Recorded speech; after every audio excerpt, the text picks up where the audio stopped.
Hi everyone, welcome back to my YouTube channel, The Breast Cancer Physio. I'm your host, Jen McKenzie, lymphedema physiotherapist and ESSA accredited exercise physiologist. In this video, I'm going to show you the upper body exercise program that I get my breast cancer patients starting approximately 4 weeks following their surgery. And this is the first exercise program that can get you back into having a strong arm and upper body and feeling great about yourself. It's a topic I'm really passionate about and I can't wait to share this information with you. If you've been impacted by a diagnosis of breast cancer and you want to do as many positive, proactive things towards reclaiming your mental, physical and emotional health, then you've come to the right place. If you enjoy this content and you would like to see more, then please subscribe to my channel, which is completely free. Give this video a big thumbs up and leave a comment in the section below and let me know what topics around breast cancer you'd like more information about. Let's get straight into this video, upper body exercises after breast cancer. Firstly, let's just talk about why exercise is so important after a diagnosis of breast cancer. Firstly, it's going to improve your energy levels, and we all know that if you're going through breast cancer treatment such as surgery, chemotherapy, radiation, or even following hormone blockers, fatigue can be a really big issue. So exercise is the best way you can combat fatigue. It will also reduce your risk of getting lymphedema, and it can help manage existing lymphedema if you already have it. Exercise can improve your sleep quality, your mood.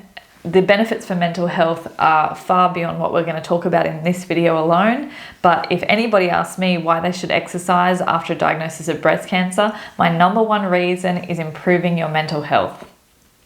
There are so many other reasons it's important to exercise after a breast cancer diagnosis, including improving or regaining your muscle mass and strength, improving your body image and self-esteem, and importantly, working on your bone stock. Women who go through chemotherapy are twice as likely the normal population to be at risk of osteoporosis, which is thinning of your bones. When should we start upper body exercises after breast cancer?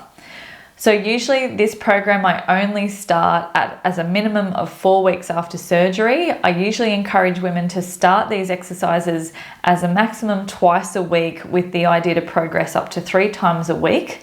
You wouldn't do these exercises on consecutive days. So if you perform these exercises on a Monday, you wouldn't do them again until at least a Wednesday. This is typical with any strength program, whether you're young, old, middle-aged, and no matter what medical condition you're suffering from. If you are doing any sort of strength training, it is best to wait at least 24 hours between sessions.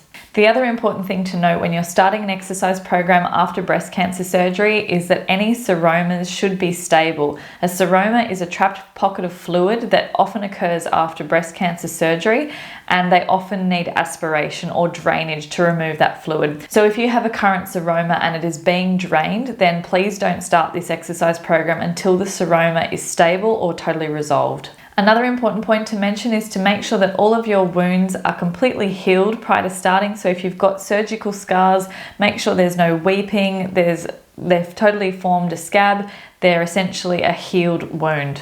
Another really important point to mention is that if you have any concerns whatsoever about whether or not you should commence an exercise program, please discuss this with your medical team that has been looking after you through your breast cancer diagnosis, or reach out to a physiotherapist or exercise physiologist who specializes in looking after people during breast cancer. Intensity. Let's talk about how hard we should go right from the start when we're starting an exercise program after breast cancer. Understandably, we want to start light, so the little slogan that we use in breast cancer is start low and progress slow. One of the main reasons we want to do this is because we don't want to trigger lymphedema. Lymphedema is a side effect of breast cancer when you've had lymph nodes removed or fields of lymph nodes radiated. When you start an exercise program, you need to ease yourself into it because you've most likely come off a period of rest to cope with surgery and or chemotherapy radiation. So we don't want to go from doing absolutely nothing or very minimal physical activity all of a sudden to doing 7 or 8 days in a row of high intensity exercise. That sort of pattern can often trigger lymphedema. Now, one of the most important things you can do when starting an upper body exercise program after a breast cancer diagnosis is that as you start the program, make sure you are monitoring any limbs that are at risk of lymphedema. So what do we mean by this? The day following your upper body program, I would recommend that you check your arm for signs of swelling, tightness, heaviness, anything that you're suspicious of. Then please go and see your local physiotherapist or occupational therapist who specializes in lymphedema treatment. If you're not sure of signs or symptoms of lymphedema, there is another video that covers signs and symptoms of lymphedema on my channel. As far as reps and sets are concerned, I always advise my patients to start light. So we start with 2 sets of 10 repetitions. That would mean you do a set of 10 repetitions and have a rest for 1 to 2 minutes in between sets. Then you can repeat that set again. You don't necessarily have to keep building on 3 sets, 4 sets, 5 sets, but we aim to build you up to 3 sets after a couple of weeks of doing 2. And in those first few weeks of doing 2 sets of 10 repetitions, we are monitoring our affected arm, so the arm that's had lymph nodes taken or lymph nodes radiated, for any signs or symptoms of lymphedema. When we're discussing reps and sets, when we're starting an exercise program, the 2 sets of 10 that I've recommended is just a broad guide. So if you need to lower those numbers to first start, so as an example, if you need to do 3 sets of 5 repetitions or 2 sets of 4, that is completely fine. We need to pitch it at your level. An exercise program should be individually tailored to you for the type of treatment that you're going through. So if you're finished all of your active treatment, then you might be able to progress relatively quickly through some exercises compared to somebody who is in the thick of chemotherapy, is quite fatigued and getting a lot of side effects from that treatment. So just keep in mind that exercise programs can dramatically change depending on the period of treatment you're going through. A few other important things to know: of course, if any of these exercises cause pain or pain persists following any exercises, then cease this program and contact your local physiotherapist or exercise physiologist to discuss these issues. You can reach out to me as well. I am available for private consultations, one-on-one, in person or online. Also remember that for those of you who are looking to return to high intensity exercise like CrossFit or marathons or triathlons, there's actually no reason why you shouldn't be able to return to those sports, with the caveat that unless there's a medical indication meaning that you can't return to that, then there is no upper limit as to what exercise and sport you are allowed to do. There's certain issues, as an example, say during particular types of treatment, like when you're going through chemotherapy, we'd most likely recommend that you're not using water as a medium for exercise because of the risk of infection in places like public swimming pools. There's also risk of falls if you are unbalanced during chemotherapy from peripheral neuropathy. Or another example might be if you have osteoporosis, you might not want to be engaging in a contact sport or a sport that's at high risk of falls. So we need to keep all of these things in mind when you're prescribing somebody an exercise program after breast cancer. But at the end of the day, there are so many benefits to exercise, so make it work for you and go and seek out a health professional who specializes in breast cancer, who can guide you towards an exercise program that's going to suit you best. So let's talk about the equipment I'm going to be using in this video today. This is called THERABAND. Now, THERABAND has been around for a very long time, and there's lots of different colors in THERABAND. So I've got 3 colors here with me today. So I've got a green, a red, and a yellow. Now, in order of resistance, the yellow is the lightest, the red is the middle, and the green is the heaviest. There are other colors outside of these 3. So there's blue and black and silver and gold, and I believe there's even a tan colored, which is even less resistance than the yellow. Now, the reason I tend to use THERABAND is because this is incredibly cost effective. You can take it anywhere with you, and it also means that you can stock up on multiple bands instead of necessarily having to go out and buy multiple individual dumbbells, barbells, or even join a gym. Now, a gym membership is a fantastic way to engage with exercise after breast cancer, particularly because there'll be exercise professionals usually around gyms that can help guide you through those programs. I'm not saying don't go and join a gym, but if you need to exercise at home, particularly during this pandemic that we're in at the moment in 2020, it's not a bad idea to use THERABAND because it's a very easy piece of equipment to purchase and to have in your home and to progress with. The only thing I will mention about THERABAND is that when you are using THERABAND and you are at risk of lymphedema or you have existing lymphedema, we want to avoid wrapping the band around the back of the hand, because this can block lymphatic flow on the back of the hand.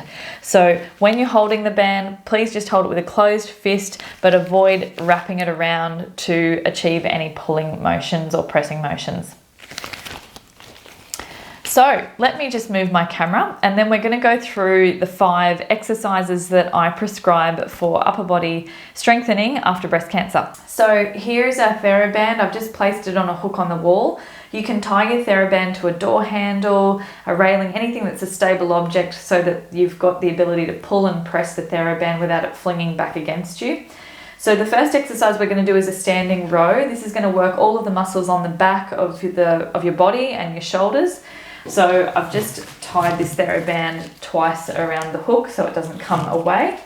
I'm going to avoid wrapping the band around the back of my hand to start.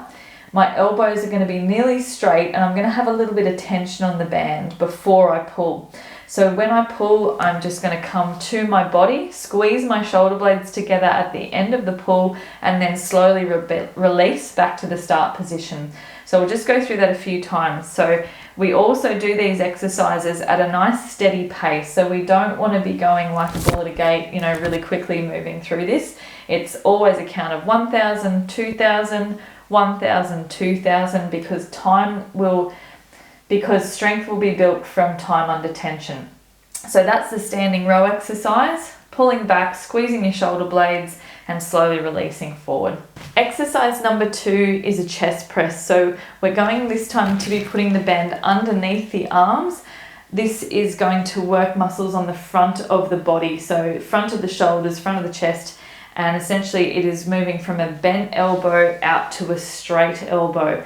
So we start with a little bit of slack on the band, elbows are bent, pull your tummy in, squeeze your bottom, and then push forward.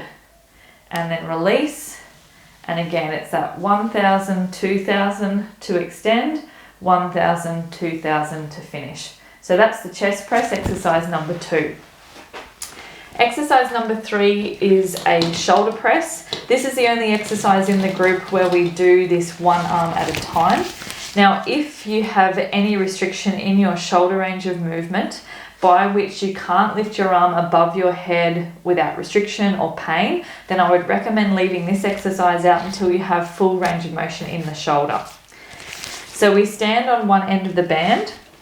Make sure you've got a nice long band so you've got plenty of rope. This exercise can also be done in a seated position if you do need extra rope to allow you to get the band overhead. We're going to tuck our fist in towards our shoulder. Our elbow is going to be right in against our side, and then we're going to push the band straight overhead and then slowly return back down.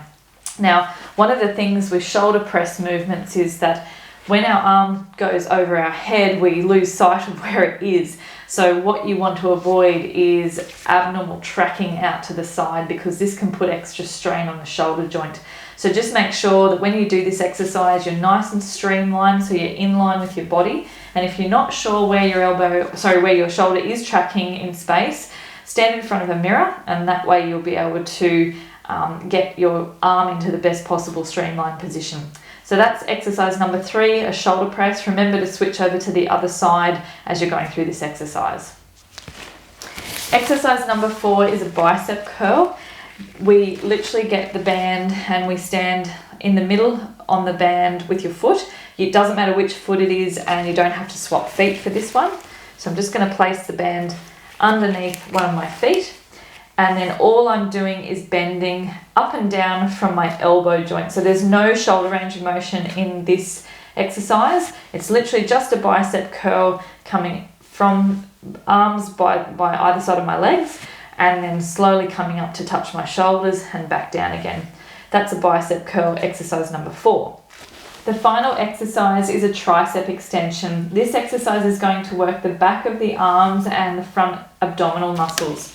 So again, I'm just going to double tie my THERABAND here around my hook. I'm going to stand a little bit back. This time I'm going to lock my elbows straight And I'm simply going to pull my arms till they can come beside my body or a little bit further. So we're just going to take the band from a little bit slack to very taut and then slowly come back to the beginning.